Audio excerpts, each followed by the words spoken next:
هناك حديث معروف: المؤمن القوي خير من المؤمن الضعيف. ماذا يقصد؟ مستبعد أن يكون المقصود قوة البدن، التفضيل يكون بالأمور الدينية، هذا أكثر تدينا، هذا المؤمن القوي في دينه أفضل وجدانا من المؤمن الضعيف في دينه. إن أكرمكم عند الله أتقاكم.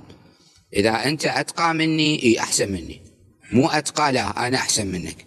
في احتمال آخر، إما القوة في ضبط النفس. هناك حديث آخر أيضا معروف: ليس الشديد بالسرعة أو بالسرعة، يعني اللي يقدر يصرع الآخرين، وإنما الشديد الذي يملك نفسه عند الغضب، هذا الشديد. زين، فممكن المؤمن القوي خير من المؤمن الضعيف بقرينة هذا الحديث الثاني، يكون المقصود قوي في ضبط نفسه، وممكن يكون المقصود قويا في دينه، بحيث أي مسألة شرعية أي حكم شرعي هو يقدم عليه، يسويه، يؤدي تكليفه، لا يتهاون لا يتخاذل.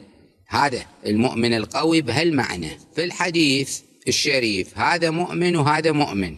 هناك كلام يذكروه بالمنطق، يقولون المعاني المفاهيم قسمان: قسم منها متواطئ وقسم منها مشكك.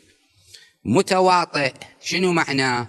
معناه ما بي زايد ناقص، شيء واحد مو قابل للزيادة والنقصان. مثل إنسانية، نقول هذا إنسان وهذا إنسان، ويجي واحد يقول الواحد ترى أنا إنسانيتي شوية أزيد. مو الإنسانية بمعنى الأخلاق، لا، هذه الذات. يقول الإنسانية معنى واحد ما بي زايد ناقص. الخشبية ما تختلف بين خشب وخشب، هذا خشب وهذا خشب، هذا صوف وهذا صوف. هناك أمور فيها قابلية للزيادة والنقصان، اللي منها الألوان. هناك أحمر عادي، أحمر قاني، يعني كلش أحمر. الإيمان مو سوا، يختلف باختلاف الناس. شلون بصمة الإصبع، بصمة العين، بصمة الأذن، الرائحة، الصوت، إلى آخره. الإيمان هالشكل يزيد وينقص. أما يقول له أنا أحسن منك، ليش؟ لأن أنا أطول منك. ثم ماذا؟